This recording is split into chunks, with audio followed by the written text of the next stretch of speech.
Mario has been in a load of video games. He's gone to the Olympics, he's played pro baseball, and he's even impersonated a doctor. Despite being on loads of different consoles, many fans agree that some of Mario's best games came out on the Wii. Mario was in 18 different games on the Wii, doing everything you could possibly imagine, and it all started in 2007 with the release of Super Paper Mario. Super Paper Mario released on April 9th, 2007 in North America, and April 19th, 2007 in Japan. The Paper Mario series has always had a huge group of fans who love this series to death. I can't say I'm the biggest fan of Paper Mario, but I do enjoy the games quite a bit. And this game was no exception. I really like this game. I'm personally more of a 1,000-year door guy myself, but that's just because I really like doors. Oh man, would you look at this? Unlike the earlier games in this series, this game has you go on a journey with Bowser, Luigi, and Peach. Usually Paper Mario has their own characters they make for the story, but this is a nice change. Each of the playable characters has their own unique playstyle, which makes them fun to play around with. Paper Mario is the only Mario series that I can say that is consistently pretty dark. Unlike other Paper Mario games in the series, this game is a side-scroller and doesn't have turn-based mechanics that are so common in the series. It's really interesting to see how different this game is from 1,000-Year Door. Combat in this game takes place just like it would in any other 2D Mario game, and it's a really cool idea, but it ends up feeling kind of boring. Like I said before, this game has 2D paths and 3D paths in the same world, which is interesting to see and makes getting through all these levels a lot more interesting. This is a lot different than other Mario RPG games because, like I said, it's not turn-based, but it's definitely fun. When you compare this to other games in the Paper Mario series, it doesn't seem like it's the same games, but at the end of the day, it still has the humor and the world, so I enjoy it. It just falls pretty flat when you compare it to 1,000-Year Door. Yes, that was a paper joke, I'm not above it. Mario Party 8 released on May 29th, 2007 in North America and July 6th, 2007 in Japan. Everybody knows what Mario Party is. It's definitely Nintendo's most accessible series for anyone who might want to play. If you do try and play Mario Party with your grandma and a kid, you could absolutely do that. A lot of fans look at Mario Party 8 as the last true Mario Party game, and I can see why this is. This game kept the formula from the old Mario Party games on the GameCube and the N64 and enhanced them with motion mechanics. Now, Mario Party has never been much of a story-driven series. It's more something you can pick up and play at any time and have a good time, like a board game. Mario Party 8 is full of carnival themes, and I think it worked really well for the formula.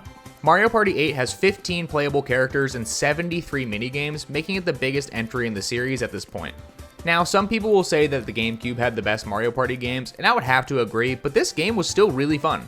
I'm a sucker for motion controls, and even though the early Wii games had problems with the motion controls, this game had some great mini-games that made all of the motion controls really shine. One thing that I liked about this game is that it had a great amount of content that you could unlock by playing the game, and I think that is lost in modern Mario Party games. I know the recent Mario Party games have had their issues beyond content, but at the end of the day, having the ability to play a game and unlock new things makes it so much more enjoyable.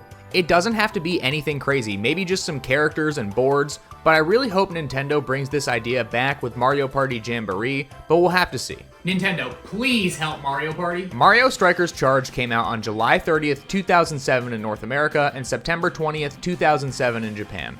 I have always been a fan of Mario sports games, and this was no exception. Mario Strikers has always had some edgy energy to it that I thought was really interesting for the Mario Sports franchise.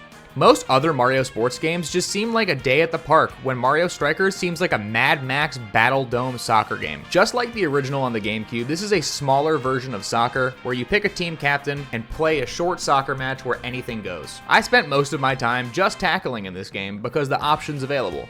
You could tell this game was going to be a little more intense when you picked it up because instead of having the typical E rating that most Mario games had, this game was rated E10+. Needless to say, I had to put my big boy pants on for this one. This game felt like an improvement over the original in a lot of ways. It had more captains and sidekicks, and I really think it felt like a more flushed out version of the GameCube games. Like I said, I love most Mario sports games, and this is no exception. Mario and Sonic at the Olympic Games came out on November 6th, 2007 in North America and November 22nd, 2007 in Japan. Alright, I like most Mario sports games, okay? I have never been the biggest fan of Mario and Sonic at the Olympics, and I'll accept all of the hate in the comments.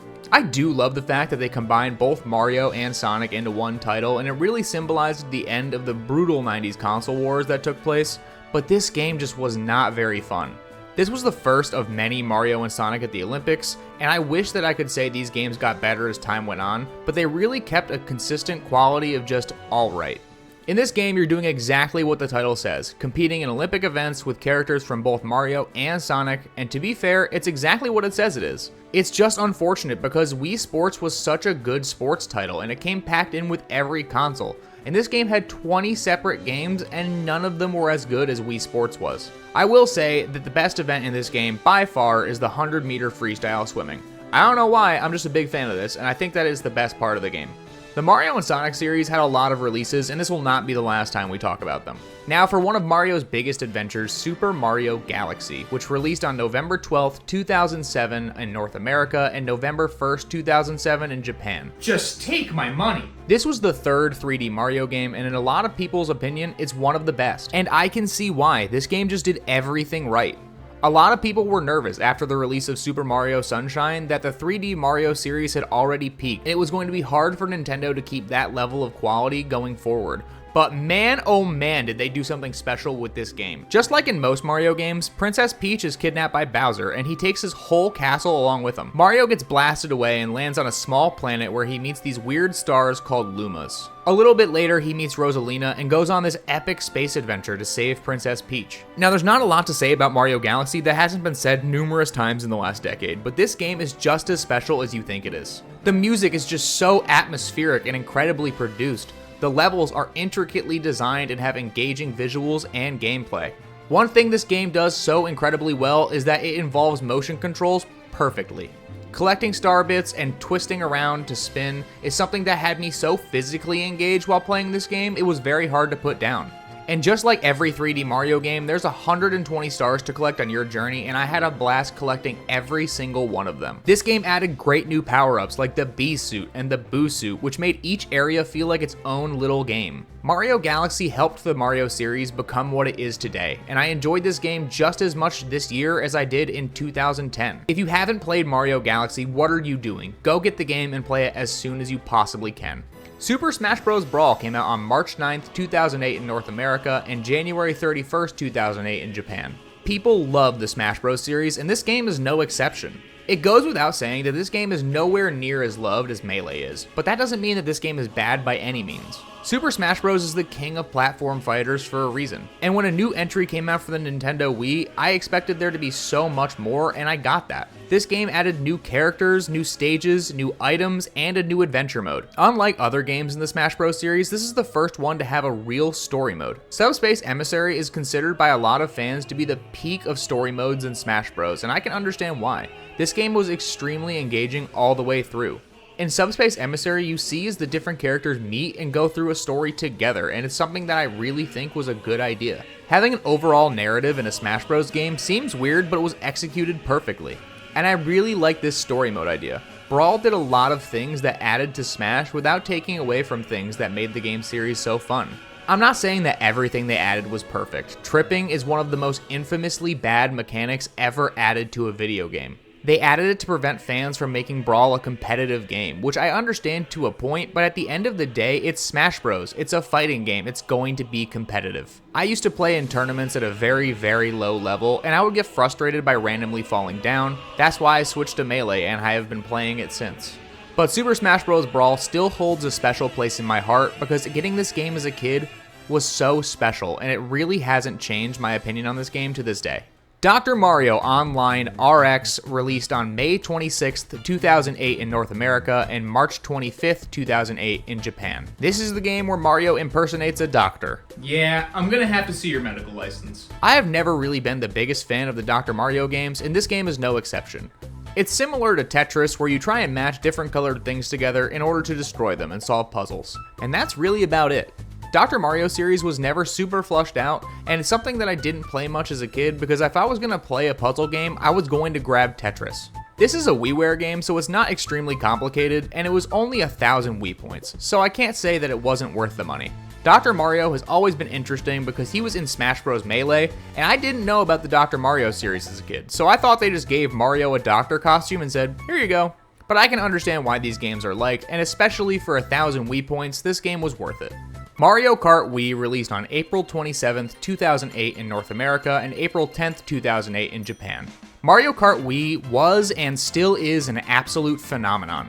This game absolutely made Mario Kart what it is today, and there is no doubt that you or someone you know has put a lot of time into this game. As a kid, I played this game so much it was crazy. A little fun fact about me, I grew up as an acquaintance of the famous YouTuber Jay's Coding, better known as James Charles, but that's a story for another day. People from all around the world praise this game for its simplicity yet ingenuity. This game still has a dedicated fan base to this day that's kept it alive. I think the thing that made this game stand out the most was the Wii wheel. Having this little gimmick pack-in accessory I think really changed the course of Mario Kart as a franchise. You just click in your Wiimote and you can steer this however you want, allowing both kids and parents to play this game, which increased the amount of people who could play this game, and I think that it's one of the smartest moves they've ever made. I'm not someone who uses the Wii wheel, I find it to be more of a hindrance for me, but as a novelty, it's one of the best ideas Nintendo's ever had. You don't need to have technical video game skills to be able to pick this up and play it, and that's something that made it accessible just like Wii Sports was. I remember sitting around with friends and family playing this game for hours at a time, and I never had a bad time playing it, except for every single time I got blue shelled. This game has countless classic courses like Mushroom Gorge, Wario's Gold Mine, and DK Summit. It's no wonder why this game took Mario Kart's popularity to new heights. I know Mario Kart 8 is the talk of the town right now, but Mario Kart Wii will always hold a special place in my heart for both nostalgic purposes and because of how influential this game was and is to this day.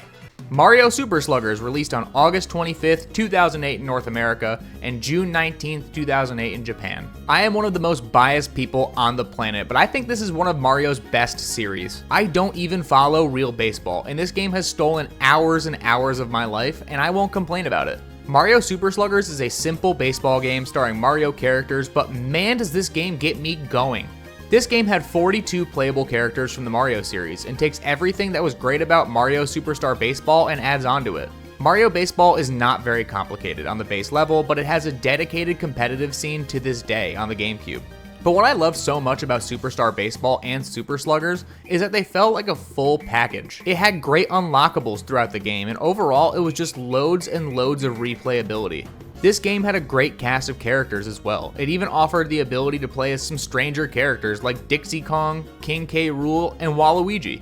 Mario Super Sluggers was the last Mario baseball game that's been made, and I am waiting for the day that Nintendo releases an announcement for a new Mario Sluggers game so I can go wait outside of my local game store until it releases. New Play Control Mario Power Tennis released on March 9th, 2009 in North America and January 15th, 2009 in Japan. I feel like I've seen this before.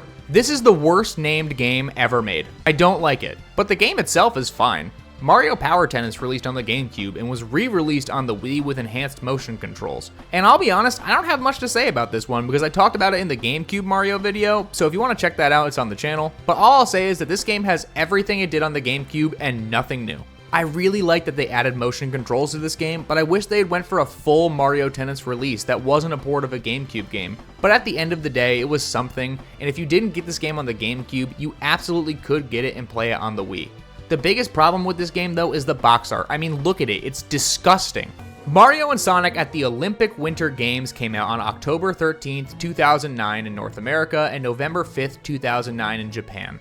Just like the first Mario and Sonic at the Olympic Games, this game had Mario and Sonic competing in the Olympic events, but this time it was cold. This game took the same premise as the first game, but added a bunch of winter sports to play. And I'll be honest, I think I like this game a little bit more than the first one, but I also don't really like it that much. Characters like Donkey Kong, Metal Sonic, Bowser Jr., and Silver were all added, which are all good additions to the cast. My main issue with this game is that all of the gameplay looks really janky. I wish this game had more love given to it. If all of the games were a little bit better, I could see this being one of the best Wii games ever made. But at the end of the day, released the way it is, it looks like an arcade game. It actually did become an arcade machine. You can find it at Dave & Buster's, next to the bathrooms. New Super Mario Bros. Wii came out on November 15th, 2009 in North America, and December 3rd, 2009 in Japan. A lot of people had forgotten that 2D Mario games existed, but I was not one of them. I grew up playing a load of Super Mario World and Super Mario Bros. 3, so when this game was announced, I lost my mind. When I heard a new 2D Mario game was coming out as a kid, I was so excited, and to have this and the DS game were such a good time to be a Mario fan. Now, the new Super Mario Bros. Series ended up getting done to death in the life cycles of the Wii, the Wii U, and the Switch, but when it first dropped in 2009, it was really refreshing. This game added a lot of interesting power-ups like the propeller mushroom, the penguin suit, and it all added to the gameplay and made it feel like it had its own personality. This game came out after the DS version, and I think that it just improved on it in almost every way. All of the worlds felt interesting to explore and had their own feel to them, which is something that I appreciate about this game. Having a return to the 2D Mario landscape after so long on a home console was incredibly refreshing, and being able to play this game with up to 4 friends on the same couch led for some insane couch co-op experiences. A small but really noticeable detail is that these games had a red case, and I think that was a really good idea. I could tell who I wanted to be friends with and who I should never talk to again based off their stack of Wii games really easily. I know a lot of people think the new Super Mario Bros. Games got done to death, and I can understand that, but I would like you to think about how great it was back in that time, and just to go back to experience it again would be incredible. Super Mario Galaxy 2 came out on May 23rd, 2010 in North America, and May 27th, 2010 in Japan. So you know, a few minutes ago when I said the Mario Galaxy was great? Yeah, so is this one. I consider Mario Galaxy 2 to be the best sequel ever made. It took everything that was incredible about the first game and just added onto it without making any incredibly big changes. Mario is invited to Princess Peach's house to eat cake, which I guess was not an innuendo, and on the way he runs into a Luma, who becomes his friend, and then out of nowhere they're attacked by a planet-sized Bowser. Mario has to go back to space and go on another adventure to save Princess Peach. And just like in the last game, it's full of interesting mechanics that make this game so much fun. This game and the last game both have a huge emphasis on gravity in the platforming, and it's so refreshing. Jumping around and being pulled back down to earth is something that adds a lot of variety to the platforming, and it makes both of these games really fun. Mario Galaxy 2 takes everything that was great about Mario Galaxy and adds onto it like new power-ups like the Spin Drill, Rock Mushroom, and Cloud Flower, which all play super uniquely and add an interesting mechanic to the levels that were not available in the last game. This game also adds in Yoshi, and you have the ability to see Yoshi on different planets, and you get to use him to explore the world. I didn't think it would be possible for the sequel to live up to the original, but boy was I wrong. There are no duds throughout the entire story, and every time I play this game, I realize how great of a game it really was, and I look at this as an example of what companies should be trying to do with their sequels. If you have yet to play either of the Mario Galaxy games, please go do that as soon as you possibly can. The Mario All-Star Collection released on December 12, 2010 in North America and October 21, 2010 in Japan. The Super Mario All-Star Collection was a collection of Mario's older titles which are now available on the Wii. Super Mario Bros. 1, 2, 3, and Mario Bros. The Lost Levels were all included in this. I really like when Nintendo does these releases where they get to celebrate a character's anniversary by bringing some of their old games to new hardware. It was more expensive to buy these games as a physical copy than it would have been to get them digitally on the Wii store, but at the end of the day, this is a physical copy of these games and it's a limited edition, so you're paying a bit of a premium, but I understand why. I've always been a fan of 2D Mario, and this is no exception. Part of what made these games so special was the incredible packaging that these games came in. It had a beautiful case wrapped in a cover that made it look like a real limited edition game. Now, this is just a port of 4 older Mario games, but it was released as a physical edition, so I wanted to include it on this list. But there was also loads of other Mario games on the eShop that I'm not going to be including, but at the end of the day, they were all Mario games on the Wii, so that kind of counts. Mario Sports Mix released on February 7th, 2011 in North America and November 25th, 2010 in Japan. Mario Sports Mix was weird. It felt like Nintendo didn't have enough of an idea for any of these sports, so they put all these half-baked games into one package. All the games felt like they were really lacking, but when you combine them all together, it felt like a flushed out game to a point. When you compare it to Super Mario Sluggers or Strikers, those games felt like they had more substance to them, but this game doesn't really feel like that. This game included basketball, volleyball, dodgeball, and hockey, and I can't say that I loved any of these games all that much. I think that hockey and volleyball really stood out as the best of the bunch, but I really don't think that any of these games have a leg to stand on their own. It was essentially a Mario version of Wii Sports, but all of the games felt lacking, and I really just can't put my finger on why, but they just didn't feel great. The game also had a collaboration with Final Fantasy and Dragon Quest, and I don't understand that even to this day. I love most of the Mario sports games, but at the end of the day, this felt like a cash grab because they could have taken any one of these sports, flushed it out, and had it be a standalone Mario sports title, but they ended up releasing 4 half-baked games in one. Mario and Sonic at the... Oh my god, another one? Yup, there's another one. Mario and Sonic at the Olympic Games London 2012, released on November 15th, 2011 in North America and December 8th, 2011 in Japan. They just kept putting these games out and I don't understand why. They were just not that great. Every time they released one of these games, I just got reminded that I'm getting older, and each time I felt like I was closer to having a stroke.